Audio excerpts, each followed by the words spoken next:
So we've had this 2015 Ram for just over a year now. We bought it used with about 13,000 miles on it. Now we have 37,000-ish miles on it. It's been a really good truck so far.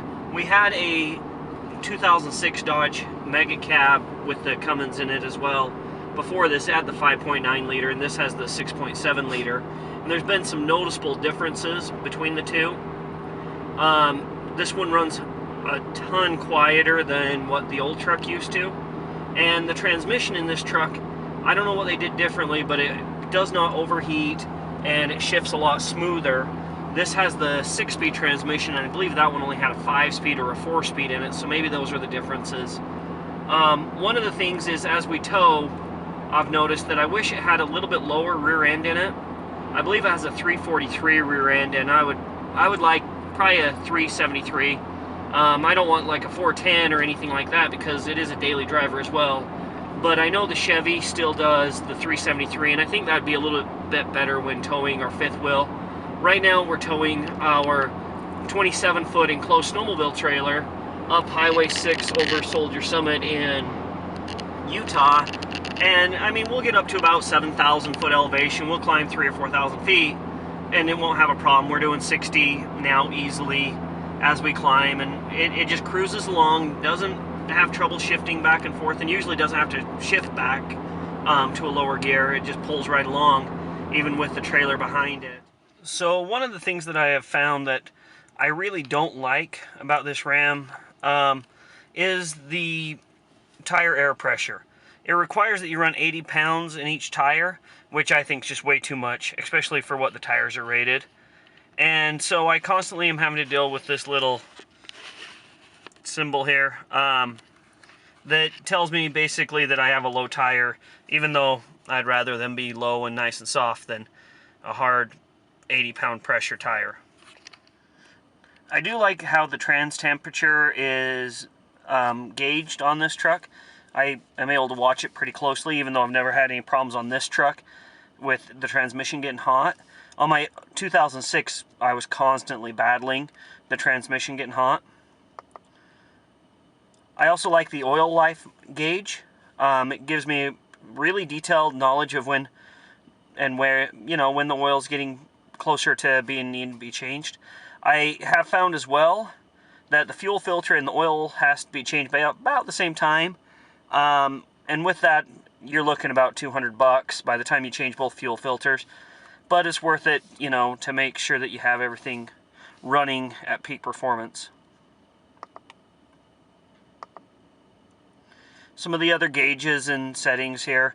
It does give you your turbo, but also when you're running your exhaust brake system, it will show you how much pressure is being put back in then as well. Giving your coolant temperature. All these different settings are really nice and give you a lot of information about the truck. Yet again, just one thing I don't like is that they want 80 pounds of pressure in the tires. It does have a nice big digital speedometer along with the regular speedometer. I like that the regular speedometer is off to the right because I usually drive with my left hand kind of up blocking this digital one. Over here on the side, it does have the gauge for the DEF, which I like. The Ford, at least my father-in-law's that's a few years older, doesn't have a gauge showing how much DEF is being used or is needed, and you just have to wait for it to turn on, and I'd rather always know where I'm at. Nice RPM gauge, nice gauge cluster, all those sort of things as well. Over here, when we're looking at the screens here, I like how it has, many different settings. And with the climate, I like that you can control it from the screen, but also from the buttons. It's just a lot easier as you're driving down the road to use the buttons instead of trying to switch screens and all those sort of things. The dash is really nice with the black with white stitching. Nice and clean. Almost looks a little bit more European, like you'd see in a BMW or one of those higher end European style cars. One of the best things about this truck is this little button right here, the exhaust brake. That is hands down the part I love most about this truck.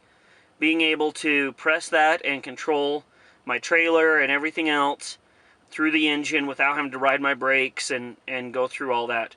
It does have the built-in trailer brake system, which is nice as well, along with the push-button four-wheel drive and four-wheel drive low lock.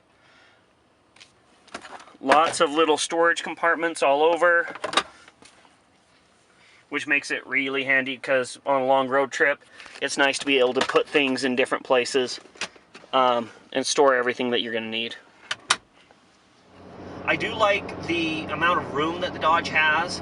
Even though it looks kind of small, it does have more leg room than the Chevy, and very similar to the Ford, if not a little bit more than the Ford. It's nowhere near what our Mega Cab used to have, and that was a little bit of a transition for us. But for what we do and everything, it seems to work nice. I wish it had the heated rear seats like some of the Ford models have, but oh well. This one does have the air conditioned and heated front seats, which is nice. Gas mileage for this truck, when empty, it goes from 16 to 20 miles per gallon as Kara drives it around the city because it's her daily driver. When we're hooked on and towing, it gets anywhere from 12 to 9 depending on what we're towing. Because when you turn on the tow haul mode, it seems to burn a little bit more. And it also burns more of the urea DEF fluid when you're towing. I don't know if it just injects more into the exhaust filter or what exactly happens, but it seems to burn quite a bit of that. So you need to keep a little bit on hand. It does have a nice little gauge to tell you, how much DEF is left, unlike the Ford and Chevy where you just have to wait for their lights to turn on and tell you, oh, you only have 1,000 miles left. And I'd much rather be able to watch my gauge and know where I'm at than just wait for a light to turn on. I wouldn't say that I'm a Ford, Chevy, or Dodge guy, even though I wear a Chevy shirt right now when I'm driving a Dodge. I think all the new diesel trucks are a great quality product. You can't really go wrong with any of them. My father-in-law's 2016 Super Duty is an amazingly nice truck. It pulls great. It's all around a great truck. And my dad's Denali Duramax is a great truck as well. It has never had an issue. It's a 2012. It pulls like a freight train and everything else. So by no means am I saying that Ram is by far the best or that these other ones aren't as good in any way. This is just what I think of this truck. There's lots of positives and there's lots of negatives with every truck that you have, and you could have a great one, you could have a terrible one. It just depends.